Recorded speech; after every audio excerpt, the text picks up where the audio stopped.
If anybody will rebel against the king, I wouldn't expect Absalom to do. Do you know why? He was an heir to the throne. So it's not coming from outside. The blood of the king is in his DNA. I don't know why he was too ambitious. I don't know why he forgot the position that God placed him. Because let me tell you one thing. What you are today is not by your own making. The Lord help you to be who you are. There are people that were born at the same time when you were born. They are dead now. And there's nothing. Nobody can query them. Nobody can query their parents. So Absalom, he prepared chariots. And early in the morning, this man went to the gate of Jerusalem. Listen to me very well. And anybody coming in to come and see the king, we ask them, where are you going to? Sir, I'm going to the king. His Royal Majesty. You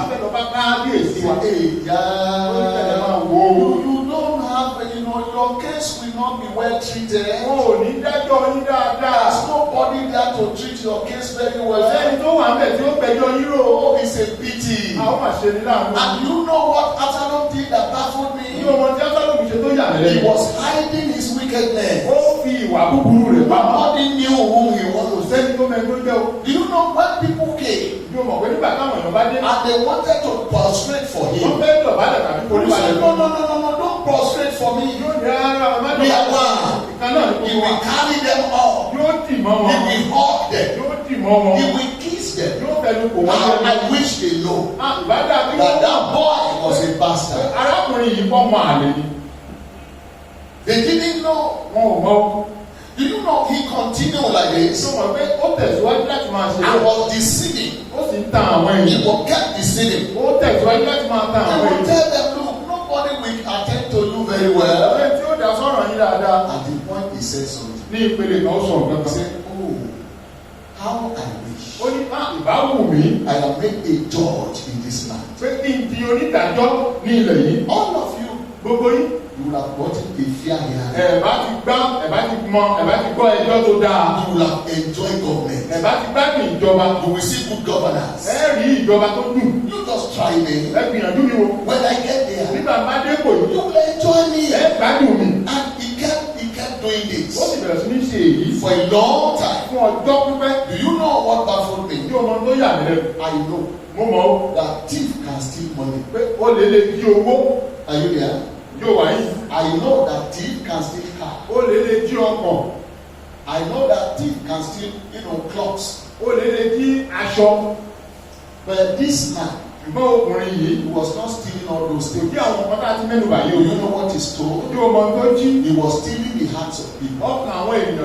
Before we knew what was happening, he has stolen the hearts of all Israel. He has stolen their hearts. You know, when he got to a point, I tell you, Absalom was a strategist. He was a terrible boy. Very smart in wickedness. He can destroy anything. In a TV. And he won't suspect him. So he got to a time. He went to his father. You know, he has the right to enter the palace. Listen to me, I'm taking us somewhere. He could enter the palace as he liked. So he entered that day. And Kabi Caesar. I have come to see you, sir. And I know King David will say, my son, I hope it is well. There is no problem, Daddy. sí wàhálà bàbá. I've only come here to tell you. Mo kàn wá láti sọ fún ọ pé. When I was at Geshur in Syria. Nígbà mo wà ní Geshur ní Syria. I made a vow. Mo jẹ́jẹ́ kan gbà. If the Lord will answer me. Pé bí Olúwa bá lè dá mi. If the Lord will favour me. Olúwa bá lè ṣí ojú rere sí. And I will return to Jerusalem in peace. Padà sí Jerusalem padà àlàáfíà. And I will see your face. Tí mo sì rójú rẹ ọba. I have a vow to pay. Mo ní ẹ̀jẹ̀ láti san. As a sacrifice I must offer to the Almighty God. Tí mo fẹ́ rú sí Olúwa. You know, despite that David was a man after God's own heart. Ìjọ mọ̀ wípé bí Dáfídì ti jẹ́ ènìyàn bí ọkàn Ọlọ́run. He didn't know that his son was deceiving. Kò mọ̀ pé ọmọ rẹ̀ ń tan òun. Oh, the heart is deceitful above all things. Ọkàn mọ̀ burú jáde tó gbogbo lọ. And desperately wicked. Ó sì burú kò sẹ́ni lè mọ̀. The Bible says who can know it. Síbẹ̀ ni pé ta ni ó lè mọ̀? I'm afraid. Ẹ̀rù ń bà mí. That if a man bí ènìyàn will be so smart tó lè gbọ́n bẹ́ẹ̀ as to steal the heart láti jí ọkàn of the neighbors. àwọn ará rẹ̀ He stole the heart of many people. ó jí ọkàn ọ̀pọ̀lọpọ̀ ènìyàn. Who were following after him. Wọ́n sì ń tẹ̀lé. You know, David feared God. Ó mọ̀ pé Dáfídì bẹ̀rù Ọlọ́run. He knew that his father feared God. Ó mọ̀ pé bàbá òun bẹ̀rù Ọlọ́run. And there is a way to capture his father. Bí ọ̀nà bá wà láti mú bàbá rẹ̀. It is to go around God. Ó mọ̀ pé ọ̀nà. Everything that has the logo of God. Ó mọ̀ pé ohun tó bá ní àpèlé Ọlọ́run. will catch the mind of David. Náà ni yóò gba ọ̀pá Dáfídì mú. Absalom knew this. Absalom mọ̀ èyí. That my children will say. Bí àwọn ọmọ mi yóò sọ. If you want to just get that, pé kó bá fẹ́ mú bàbá wọn. just tell him you are a child of God. Bí àwọn ọmọ Ọlọ́run yọ. And God helping you buy a Bible. Ọlọ́run sì ràn lọ́wọ́ tó ra Bíbélì. Big Bible. Bíbélì ńlá. Say there's nothing you say daddy will believe. Òsì tó lè sọ wọ́n gbà wọ́n tó bá fi ní Bíbélì ńlá. I told them yes I will believe. That's my type of heart. Mo sọ fún ọ pé wọ́n gbà wọ́n torí irú ọkàn mi. I don't doubt people. Mi kì í máa ṣe èméjì ní èyí. That's why a lot of people have wrong. If I step on my head, they usually me now. Ìdí ni tí ọ̀pọ̀lọpọ̀ tẹ̀mí mọ́lẹ̀ tó ti pa mí lára púpọ̀. When I relate, I don't pretend. Nígbà tí mo bá ń bá yàn án lò ní ìdíbọ́. When I love you. Nígbà bá fẹ́ ọ, mo fẹ́ ọ. And anything I'm saying, I mean it. Gbogbo tí mo bá sì sọ, mo I dá want ilé. you to know I am not a pretender. Mo jẹ́ kó yé ọ pé n kò yí ti ẹni tí It took me years to know ó gbà mí ní ọ̀pọ̀ ọdún láti that mọ̀. the major people in church are Absalom. Pé ọ̀pọ̀ àwọn ènìyàn nínú ìjọ Absalom You ni. don't see them that way. Ó rí wọn tí wọ́n mọ̀ rẹ́rìn. Some of them will call me daddy anyway. Ọ̀pọ̀ nínú wọn ló pè mí ní What bàbá. was Absalom calling the king? Kí ni Absalom ń pe ọba? Kí ló pe ọba? His daddy, that was his father. Bàbá ni bàbá rẹ̀ sì ni. But he knew what he was going to do. Ó mọ tí òun yóò ṣe. He knew as long as Absalom is alive, Ó mọ̀ wípé bí òun bá wà láàyè. that his father will know no peace. Bàbá rẹ̀ ò ní ní ìsinmi. And that the father will not rest. Bàbá rẹ̀ ò ní sinmi. Listen today. Gbọ́ lónìí. You know today is Palm Mọ̀ pé Sunday. òní ni ọjọ́ The record of Palm Sunday in the Bible. àkọsílẹ̀ ọjọ́ ìsinmi Do ọ̀pẹ. you remember Yóò rántí. that the people who were praising Jesus, Àwọn tí ó yin Jésù. oh, made him Tí wọ́n kó kìkì the rẹ̀. Messiah. Pé ọba wa. This is the King Èyí ni ọba that will come. tí yóò wá. Glory be to God. Ògo Olúwa. Now, as they were saying Bí this, wọ́n ti sọ èyí. they were throwing leaves on the ground. Wọ́n ju ewé sílẹ̀. For the ass was riding upon. Fún kẹ́tẹ́kẹ́tẹ́ láti They gbé. honor Jesus as it were. Wọ́n bu ọlá fún Jésù gbà náà. But for your information, Kẹ́sì máa wo. do you know few days after Bí o mọ̀ pé fún ọjọ́ díẹ̀. Jesus was arrested? Wọ́n mú Jésù. Did you see them wait? Ní orí wọn tí wọ́n kí wọ́n Did you see them stand by him? Wọ́n gbọ́ Even the disciples apá àwọn ọmọ yìí. who ate in the same plate Tí with wọ́n him. jẹ́ inú àwo kótó kan náà. Oh, that you don't see any one of them. Àlérí ẹni. They ran away. Oníkálukú sá fún ẹ̀mí For rẹ̀. your information, Fún àpẹẹrẹ. if there's anybody to fear, Bí ó bá yẹ kẹ́nikẹ́ni ó bẹ̀rù. fear man. Bẹ̀rù ènìyàn. Fear man. Ó bá yẹ kó bẹ̀rù ẹnikẹ́ni. Bẹ̀rù ènìyàn. I'm not talking about maybe believer or non-believer. The so-called believer, fear them more. Mi ò sọ̀rọ̀ bóyá onígbàgbọ́ tàbí aláìgbàgbọ́. Pàápàá jùlọ àwọn onígbàgbọ́ bẹ̀rù wọn. Do you know why you must fear the so-called Christians? Tí o mọ̀ yìí tó fi gbọ́dọ̀ bẹ̀rù àwọn tó pera wọn ní You can Kristẹni. never suspect them. O ò lè fura sí wọn.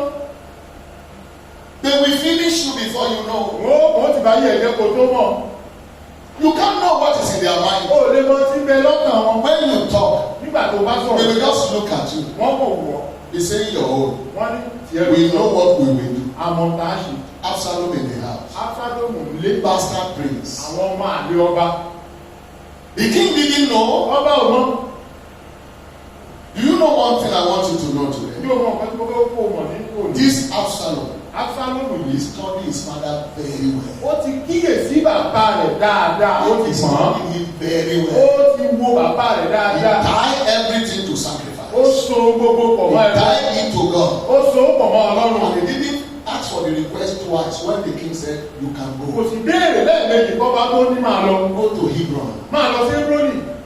Before I move further, Kí n tó tẹ̀ wájú. let me remind you Kí ẹ̀ràn ọ létí. about the suffering of David Nípa ìjìyà Dáfídì. before he ascended the Kí throne. ó tó di ọba. He fought a lot of Ó battles. ja onírúurú ogun. Do you remember? Yóò rántí. Even from age 17, Láti ọmọ ọdún mẹ́tàdínlógún. Saul had been pursuing him the other Láti day. bàtà tí Sọ́ọ̀lù ti lé. There was a day Ìjọ kan bẹ. Saul took javelin Sọ́ọ̀lù mú ìdà. and aimed at David. Ó sì wò ó Dáfídì He wanted to pin him to the Ó wall. fẹ́ gún un máa rò. He invited him to the table Ó pè wá fún tábìlì to come and eat. láti wá jẹun. David, Dáfídì. he has suffered in the hands of Ó ti traitors. jẹ̀yà ní ọwọ́ àwọn He has suffered alága. in the hands of so-called Ó believers. ti jẹ̀yà lọ́wọ́ àwọn tá a pè lónígbàgbọ́. He took javelin. Ó mú ìdá rẹ̀. He was to meet him on the wall. Ó fẹ́ gún un máa ògiri. Thank God Àdúgbò lọ́wọ́ for Jonathan fún Jonathan that the Lord raised for David. tí Ọlọ́run gbé ìdè fún Dáfídì At a point, ní ìpele kan. you know Saul fought his father. Yóò mọ̀ pé His son rather. Sọ́ọ̀lù bá ọmọ rẹ̀ gbà. Are you in your right senses? Lórí rẹ̀ pé sọ́ọ̀mù àlè ní I ọ̀yà. am fighting for you. Mò ń jà á fún ọ. Don't you know this David? Yóò mọ̀ pé Dáfídì yìí We come to the throne. náà ni ó jẹ gàba yóò So sọ̀ba. and your own hope is gone. Ìrètí rẹ̀ ó sì pin. I have discovered one thing in David. Mo ti ṣàkíyèsí kan ní And Dáfídì. that's what happened to every servant of God that meant well. Èyí tí ó sì ń ṣe àwọn ìránṣẹ́ Ọlọ́run tòótọ́ nìyí. They don't find favor of the people they are leading. Wọ́n kì í rí ojú rere àwọn tí wọ́n ń darí. Honestly speaking. Nítòótọ́ ni It took me years to know this. ó gbà nínú ọ̀pọ̀lọpọ̀ ọdún láti mọ̀ yìí. Because I'm like this. Torí mo jẹ́ ẹni báyìí. David was very plain. Dáfídì jẹ́ ẹni tí Very tí plain. kò ní bákan kan nú. You will see. Ó rí When Saul was pursuing after him, nígbà tí Sọ́ọ̀lù lè wanting to kill him at all ó costs, ṣàfẹ́ pa á ní gbogbo ọ̀nà. but for God's mercy, Fún àánú Ọlọ́run. he was protected. Ààbò wà lórí And rẹ̀. I know too Mo sì mọ̀ bákan náà that this work pé iṣẹ́ yìí will be protected. ààbò wà lórí rẹ̀. It will be protected. Amen. Ààbò wà lórí rẹ̀. No matter the cunningness of the Absalom of this time, Kò sí bí Absalomu sáà yìí ti lè gbọ́n. they cannot stop it. Wọn ò lè dá iṣẹ́ náà dúró. Amen. Unless it is money I am pursuing after. Àfi tó bá jẹ́ pé owó ni mò ń lé. But if it is life, Wọ́n tó bá jẹ́ pé ayé ni. this work will try. Iṣẹ́ yìí yóò sáré. This work will be promoted. Iṣẹ́ yìí yóò di This ìdókè. work will be enlarged. Iṣẹ́ yìí yóò di púpọ̀ yóò di púpọ̀. They don't have money to share here. Mo lè má ní owó tí ń pín ní yìí o. They have the mind of God to share with you. Mo ní ọkàn Ọlọ́run láti pín pẹ̀lú And rẹ̀. Lord, that is what will take you to a place where you will rest Mo mọ̀ eternally. pé ibi tí ó mú ọdún ibi tó ti sinmi ayérayé. There was a time Ìgbà kan bẹ̀rù. David helped neighbor. Dáfídì ran Nábàlì He lọ́wọ́. helped him so much. Ó ràn án lọ́wọ́ He gidi. didn't allow his animal to be devoured. Kò jẹ́ kí ẹran tí ó jẹ àwọn kò jẹ́ kí ẹran tí ń pa ẹran jẹ àwọn ẹran He rẹ̀. didn't allow any trouble to happen to the boys of Kò neighbor. jẹ́ kí àwọn ọmọ ọṣẹ́ rẹ̀ ó ní wàhálà tàbí ìdojúkọ. The time came, Àkókò wá dé. David was looking for a payback. Dáfídì wá ó wá ń retí kí ó san án padà fún mi. He didn't know human being don't pay back like Kò that. mọ̀ pé ènìyàn kì í máa ń san án fún ènìyàn bẹ́ẹ̀.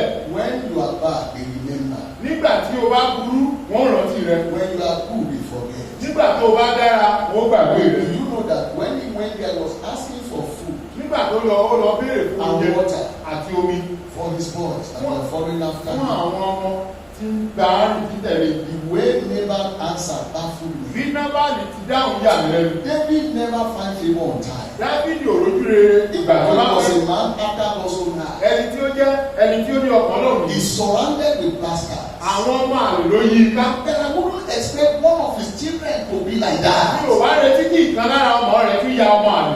Where did he get this Níbo from? ló ti gbé èdè wá?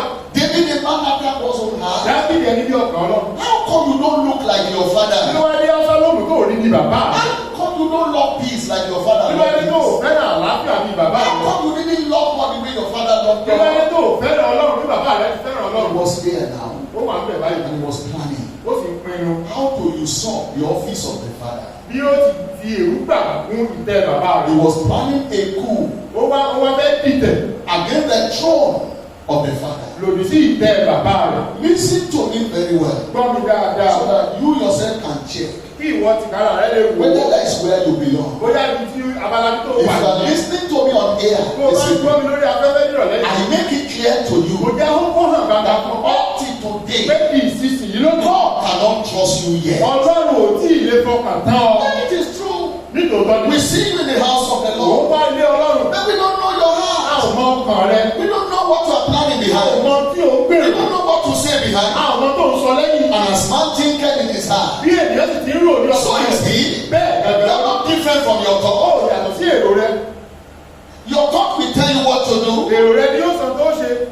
I am baffled Ó yà mí lẹ́nu. that people who went to court and front, they were the one who was going against the Lord Ó Jesus. yà mí lẹ́nu pé àwọn tí wọ́n lọ gé ìmọ̀ ọ̀pẹ tí wọ́n fi yẹ sí àwọn náà ló tún ta á kò. Those who say Hosanna, Àwọn tó sọ ó sáré. they said crucify him. Àwọn náà ló sọ pé kàn án má gbélé kù. Those who said is our king, Ẹ̀sìn tó sọ pé ọba wa. they said no, we don't know him. Wọ́n ní rárá wọ́n kọ̀ ọ́ àwọn. Kill him. Pa á. Let his blood be upon us and our children. Ẹ̀jẹ̀ ẹ̀jẹ̀ rẹ̀ ó wà lórí wa àti àwọn That ọmọ is wa. man for you. Ènìyàn nìyí fún ọ. I wish you understand.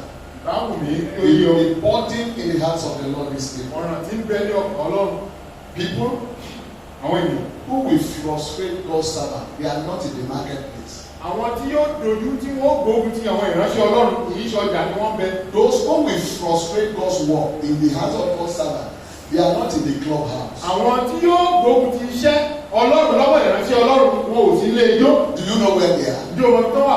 They are in the king's palace. Ilé ọba ààfin ọba They are in ní. the house of God. Ilé ọba ni wọ́n wà. They know everything. Wọ́n mọ gbogbo. Before you quote a scriptures, Kó o tó sọ abala I tell you they know the end of it. wọ́n mọ òpin rẹ̀. If you misquote it, they will correct Bó o you. bá sì sọ wọ́n ó bá ọ Listen to me. Gbọ́ mi. You see churches now. Orí ìjọba You yìí. just see people. Ó rí àwọn You see èsì. heads of people. Ó rí orí àwọn You are èèyàn. using that to measure the achievement or the progress of that ministry. Ǹjẹ́ wọ́n ó máa lo orí àwọn èrò wọ̀nyí láti wo àti God is speaking yourself. Ó tara rẹ̀. It is a lie. Irọ́ ni. I love David. Mo fẹ́ràn dájú. Even when his enemy died, Nígbà tí ọ̀gá rẹ̀ kú when pàápàá. Saul died, Nígbà Sọ́ọ̀lù kú. do you know he sang a song for Yóò him? mọ̀ pé ó kọ orin fún un. How are the mighty falling? Wò ó bí alágbára ti ṣubú. And the weapon of warfare perish. Wò ó bí òrìṣà kì í ṣègbè. Oh, it says Saul, Ó ní Sọ́ọ̀lù. why did you die like Kí ló this? dé tó wá kú wáyé? Tell it not in Ẹ God. má sọ ọ́ ní Gáàtì o. Don't mention it in Ẹ Ashkelon, má sọ ọ́ ní Aṣíkẹ́ lórí o. so that the people of Philistine will not mourn. Káwọn ará Filistíìnì o má máa ṣẹlẹ́dà wa. He went. Ó sunkún. He arranged for the corpse of the man to be carried away Ó bá ọ̀nà bí wọ́n ti gbé òkú for a òfin ìdìbò rẹ̀ befitting burial. láti sin I don't dáadáa. think David deserved this. Mi ò rò pé eléyìí yẹ Dáfídì. I don't think David deserved what his son did to him. Ní tí ọmọ rẹ̀ wá fi san fún Dáfídì ò lẹ́tọ̀ọ́ sí i. He said, Jonathan, Ó ní Jonathan your love towards me pé ìfẹ́ rẹ sí mi. was like the love of a woman. Ó dàbí ìfẹ́ obìnrin. I know he wept. Mo mọ̀ pé ó sunkún. The boy who came Ọmọ tí ó wá to come and lie that he was the one who killed Saul. tó wá parọ́ kò ló pa The Sọ́ọ̀lù reason ọba. why he delivered that message, Ìdí tí ó fi jíṣẹ́ yìí bẹ́ẹ̀ ni he pé was thinking that David would jump up ó rò pé Dáfídì ó fò and sókè. he would kill my enemy for me. Ó pa ọ̀tá mi fún mi. No, no, no, no, no. Rárá, He said, you rárá. are not afraid Ó ní ẹ̀rù ò bà ọ́ to kill the anointed one. láti pa ẹni àmì òróró Now ọ̀hún. some of his followers could follow him Ó sọ fún ìkan lára àwọn ọmọ ẹ̀yìn rẹ̀ pé kọ́kọ́ lù ú. and they killed him. Wọ́n sì pa á He said, your testimony destroy you. pé ẹ̀rí rẹ̀ ló bá tiẹ̀ You jẹ́ were wọ́n. the one that said you killed the anointed Ẹnu one. ara rẹ̀ ló fi sọ pé wọ́n ló pa á. I asked who is this anointed Mo man? wá béèrè pé ká ní ẹni The àbí lọ́rọ́ enemy of David. ọ̀tá Dáfídì. David had a good heart. Dáfídì ní ọkọ̀ tó dá. How come he didn't have a son that looked like him? Kí ló wá dé tí ò lọ́mọ tó jọ ọ́? How come he didn't have a son that will pursue his Kí cause? ló dé tí ò lọ́mọ tí ó tẹ̀lé ìlànà Do rẹ̀? you know what surprised me? Ló mọ ní ìlànà In the rẹ̀ passage I read to you, níbi tí mo kà fún ọ yìí. before we know what's happening, Náà tó mọ tó ṣẹlẹ̀. 200 men. Igba ènìyàn. Listen and listen Gbọ́ good. mi kò sì gbọ́ mi dáadáa. 200 men. Igba ènìyàn. They were following after Absalom. Wọ́n wá ń tẹ̀lé Absalomu. Do you know what baffled me here? Ló mọ tó yà mí lẹ́nu. It is not that they are following him that Kì í baffled ṣe me. pé wọ́n ń tẹ̀lé ló yà mí lẹ́nu. They said that as they were following him, Wọ́n ní bí wọ́n ti ń tẹ̀lé. they didn't know why. Wọ́n àwọn tó wọ̀n nígbà fún tẹ̀lé. You read it now. Yes sir. They didn't, if you ask them, why are you following this man? They said they know nothing. wọ́n ní kó wá ti ìpàdé wọn tó wájú wọn pé kí ló dé tẹ kó wá tẹ̀lé ọkùnrin yìí wọ́n náà wọ́n tó wọ́n àwọn kan tẹ̀lé ni. I will tell you something about the church. Wọ́n sọ ọ̀kan fún nípa Very, very funny church. Ó pani lẹ́rìn. Church. Ìjọ. They are terrible people. Wọ́n kú lọ́jọ́. If a pastor line you are listening to me. Bí o bá jẹ́ olùṣọ́ àgùntàn tó ń gbọ́ mi lórí afẹ́fẹ́. If the church member hold meeting and they say they want to pay your rent, they don't have that house. Bí àwọn ọmọ ìjọba ṣèpàdé kan fẹ́ sanwó orí ẹ̀ yóò bá ìtì nílé. Go and pray that God should be providing for you to pay by yourself. Lọ gbàdúrà Ọlọ́run ó pèsè fún ọ kó o sanwó fúnra rẹ o. If they make a meeting, they hold a meeting that they be buying food stuff for you. Tí wọ́n bá ṣèpàdé pé wọ́n máa róúnjẹ fún ọ. Ask God to feed you. Bẹ Ọlọ́run kí ó bọ́ tìkára rẹ̀. Some of you don't know why I'm going to talk anyway. Ọ̀pọ̀ nínú ilẹ̀ ọmọ ìdí tí mo fi ní ìgboyà láti sọ̀rọ̀ I báyìí. don't owe my success to anyone here. Mi kò sí ẹnikẹ́ni tí ó gbọ́ bùkátà Both bí online and here. lórí afẹ́fẹ́ àti ní I don't owe my progress to any one of you. kò sẹ́ni tó lè tọ́ pínpín àṣeyọrí. I have discovered this secret for years. Mo ti ṣàkíyèsí àṣírí ìgbà 200 people. ìgbà ènìyàn. They were following Absalom. Wọ́n ń tẹ̀lé Absalom. You think they are mad? Bí ẹ̀rọ pé wọ́n yí lórí ni. Mature people. Àwọn tó gbọ́n tó dákẹ́ jẹ́. And their hearts are disturbing. Ṣùgbọ́n àti di ọkàn wọn.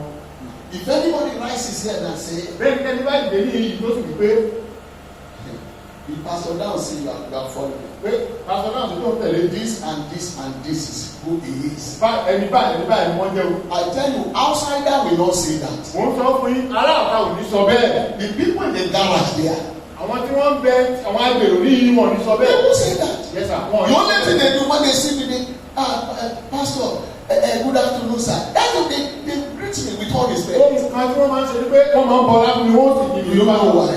yóò mọ̀ ní. They don't know me. Wọ́n ò mọ̀ mí. I'm only in trouble in the hands of those who know me. Ọwọ́ àwọn tó mọ̀ mí ni mo ti ní wàhálà.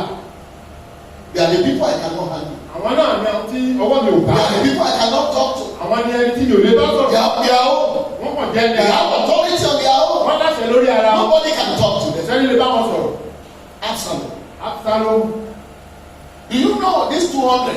Ǹjẹ́ mọ̀ pé ìgbà ìṣẹ̀lẹ̀ They followed David to Hebron from Jerusalem. wọ́n bá Absalom láti Jerusalem lọ sí Hebroni. I'm surprised. Ó ń yà mí lẹ́nu. Some of them trek Ọ̀pọ̀ ni wọn lórí ìṣẹ̀ for rebellion. fún ìdìtẹ̀. For rebellion's sake. Fún ìdìtẹ̀ ṣá. They trek Wọ́n rí ìṣẹ̀ from Jerusalem láti Jerusalem to Hebron. sí Hebroni. If you ask them, why are you doing this? Pẹ́tùrẹ́tẹ̀ wá ń ṣe eléyìí. They don't know. Wọ́n ò mọ̀.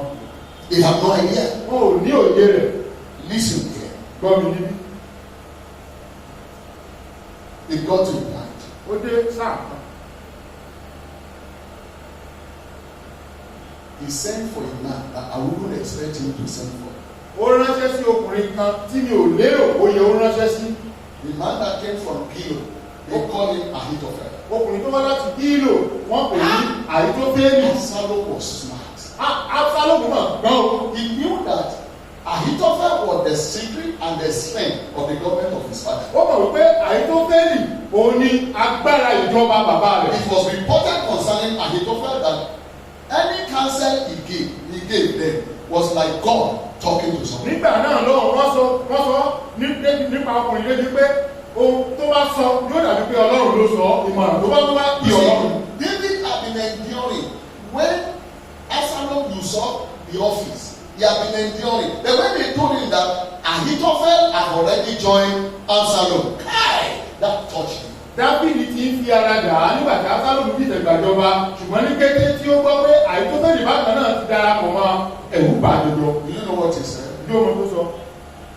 He said, may the Lord turn the counsel of Ahithophel to nothing. Ó ní kí Ọlọ́run kó yí ìmọ̀ àti ète Àhítófélì kó sọ ọ́ di asán.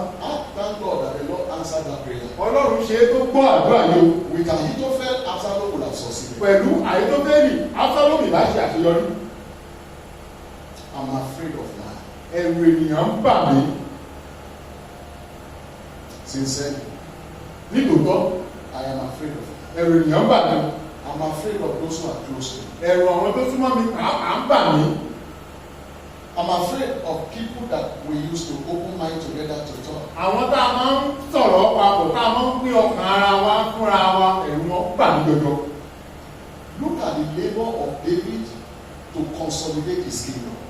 Wo iṣẹ́ takuntakun tí Dáfídì ṣe kó tó fi ìdí ìjọba rẹ̀ kalẹ̀. Look at the ridicule that came upon David before he became what he became. ẹ wo ẹ̀wọ̀n ẹ̀gàn tí ó wá sórí rẹ̀ kó tó dà tó dà. Beloved, olùfẹ́, one thing I will tell you this evening. ohun kan tí màá sọ fún ọ nírọ̀lẹ́ yìí. No man kò sí ènìyàn Go to anywhere. sọ ohun tí mo sọ yìí ní ibikíbi. Go to anywhere. Sọ ọ́ ní ibikíbi. No man, kò sí ènìyàn kan will rebel against a genuine core servant of God and die well. tí yóò dìtẹ̀ mọ́ ìránṣẹ́ Ọlọ́run tòótọ́ tí yóò kú ikú rẹ̀. Find out from Absalom. Lọ béèrè lọ́wọ́ Absalom, You will understand. yóò yí ọ dáadáa. The way Absalom died Bí Absalom pàápàá ti kú was baffling. ó yà ní lẹ́nu jọjọ.